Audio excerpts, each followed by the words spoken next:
The actor who benefited most from the Diamond serial was William Russell. In the coming years, he would grow to matinee idol status, producing numerous shorts and over 30 features for the Flying A. At 6'2", Russell was cast in rugged, manly roles, but he was capable in both social dramas and comedies. But comedy was not his specialty. That was left to others.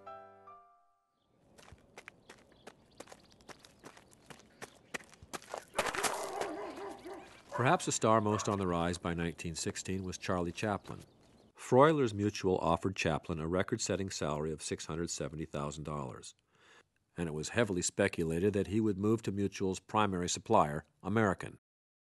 But Chaplin bargained for his own studio, called Lone Star, and although Mutual gained a celebrity, American's only connection was the contract to produce all Chaplin prints at the Chicago plant.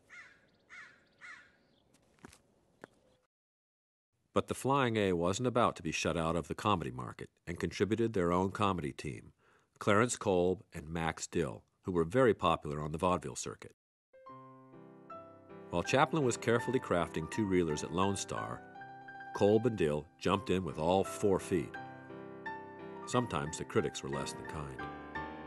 It was not very long ago that the film world was absolutely startled when someone attempted to make a 5-reel comedy.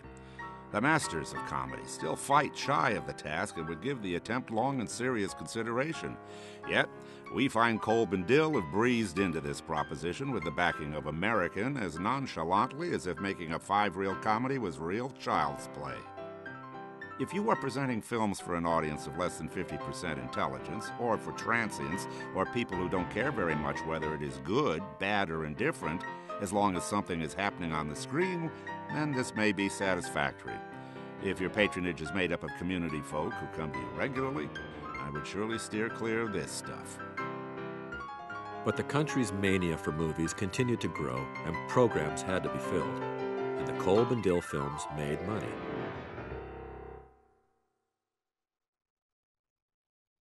"1916 would be the pivotal year for Flying A.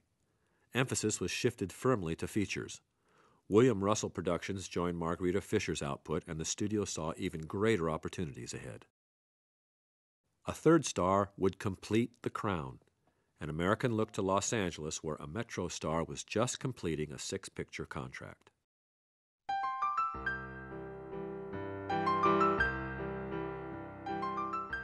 Mary Miles Minter was a star with the future potential any studio would be willing to bank on. The New York Dramatic Mirror would declare that without doubt, Mary Miles Minter is the greatest child actress to be seen either on the stage or before the camera. Louis B. Mayer of Metro was confident that he could count on years of profits from his next contract with Minter, but Mary's mother found a loophole, and the little star slipped away to a better offer in Santa Barbara. Mary had been working in theater since the age of 8 and had become nationally recognized by 10, playing with the Farnham brothers in The Littlest Rebel. Her first glimpse of Santa Barbara had come during a national tour in 1912. She played at the Potter Theater, and perhaps both she and her mother were charmed by the quaint little seaside town, a far cry from Chicago and New York. Mary's mother was a shrewd businesswoman and never lost sight of the earnings potential of her youngest daughter. Mary would produce 26 features for the Flying A, an average of 1 every 6 weeks, beginning when she was only 14. And this was the breadwinner for the family. And there's a little poem that they say the girls at the Flying A used to sing, that Mary was a little lamb, her heart was white as snow, but everywhere poor Mary went, her mother had to go. She's probably, in my mind, the saddest story of the Flying A. Mary was seen by many as the heir apparent to Mary Pickford, and scripts were written for her in much the same style. But far fewer of her films have survived. It is sure, however, that she had an adoring legion of fans who looked forward to each new show.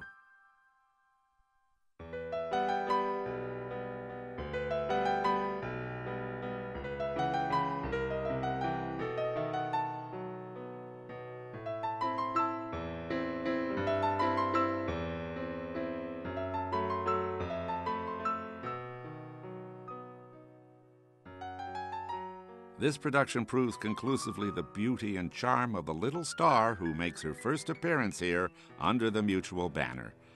Her previous productions with other companies failed to give her the proper lighting advantages, and she did not at any time seem as easy before the camera as she does in this. All of her scenes in this offering carry conviction, and her work has a sincerity and naturalness that will register with every member of any audience.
Mary was bankable no matter what the scenario, but better direction was needed, and James Kirkwood was brought to the studio for her next picture.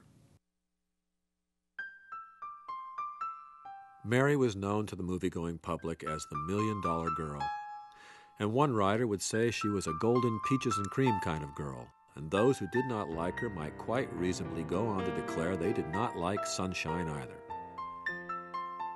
Yet Mary was growing up, and Charlotte Shelby's tight rein on her second daughter was not purely for financial reasons.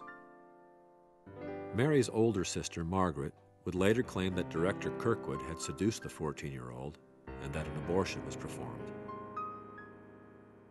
True or not, Kirkwood would leave the Flying A after doing only 9 of Mary's 26 productions.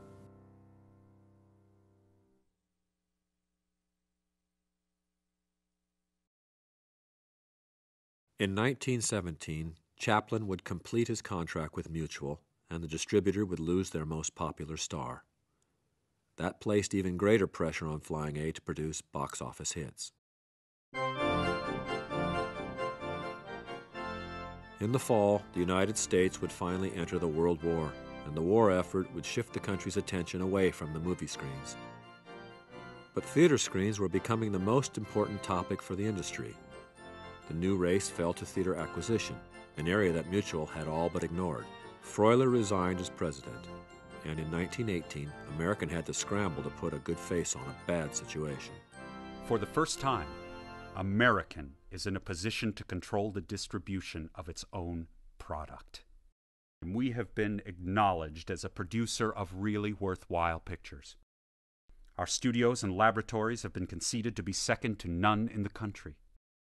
And now we are ready to control our distribution. Although the Flying A stars were still very popular and the films were profitable, they were seldom blockbusters. And another concern showed up to slow the company profits. Exhibitors Herald, November 2nd, 1918. With practically 90% of the motion picture theaters closed throughout the country, and with production and distribution of all new subjects suspended by the leading companies for at least 3 weeks more, it is hard to find the silver lining in the cloud that the Spanish influenza epidemic has cast over the industry. When the theaters did reopen, the Flying A found self-distribution to be a bust. A contract was hastily established with Pathé. 1919 dawned as a year when only companies with immense financial backing could afford to breathe easily. The epidemic would pass, but the expenses of maintaining permanent staff began to strain the studio. Crew and players would be hired on a picture-by-picture basis, and many were forced to choose between continuous work in L.A. and spotty paychecks in the beautiful city of Santa Barbara. The strain began to show in the scenario department, too. Mary Miles Minter is far too pretty and clever a girl to be handicapped by the confusing farce material that goes to make up this picture. Probably she will be strong enough to carry it, but nonetheless, it isn't fair to the reputation of the young star to place all the burden on her shoulders. Reviews like this would push Mary's mother to once again look for greener pastures, and Paramount was only too glad to begin negotiations. Hutchinson's company was in trouble. Some cash was made with the sale of Kerrigan two-reelers from the studio vaults. Other old films were re-released by the company, but could barely offset Mary's $2,200 weekly salary. In the summer of 1919, Mary would leave for Paramount, but Pathé would still be advertising her Flying A productions that fall. The distributor had planned a grand marketing strategy for American's Big Three. The first of the Flying A specials would be William Russell and director Henry King's 6 Feet 4. Margarita Fisher was in production on The Hellion, but the script for Mary now lacked a star. Needing a well-known star on short notice to place alongside Russell and Fisher, Hutchinson chose the established Broadway actress Charlotte Walker. Exhibitors Herald. Eve in Exile, the play by Cosmo Hamilton, is announced as the third of the series of Flying A specials to be produced by the American Film Company. Charlotte Walker, well known to both stage and screen, is said to be the ideal actress for the role of Eve Ricardo, about which character the story of the play centers. Her interpretation of the part is expected to advance her popularity as a star in both mediums. Although over twice Mary's age, Charlotte was handed the script for Eve in Exile, a vehicle fitted for Minter. The picture garnered fair reviews, primarily because of Walker's skill, but the role was far from appropriate.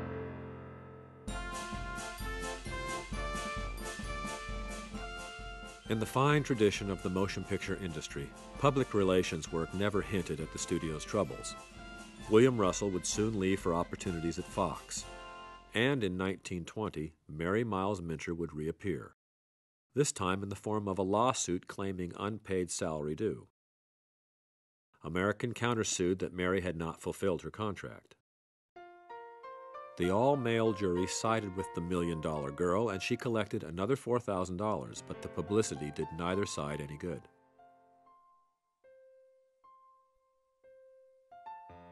Limited work and what was beginning to be perceived as a hostile work environment, American was rapidly sliding out of the industry's inner circle. The Flying A had managed to hold out against the odds, but as Hollywood grew, Santa Barbara appeared ever further away.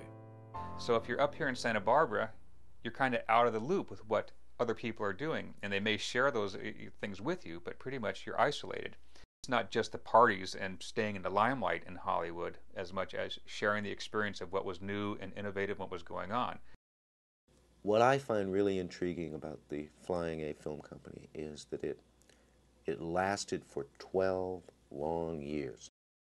And during that period, it produced hundreds and hundreds of films. It served a real need, that need for product, but it never became a star in and of itself. As long as it had a guaranteed outlet, Mutual Film Company, and a certain number of theaters that it had to produce stuff, product for, it could last. The minute Mutual fell apart, it went through 2 or 3 different distributors who didn't need their product anymore. American's last 2 films in production were entitled Sunset Jones and Payment Guaranteed. Ironically, the final film released by the studio was not a new production at all, but a re-release of Mary Miles Minter's first feature, Youth's Endearing Charm. With no love lost, Hutchinson would insist on retitling the picture as Youth's Melting Pot.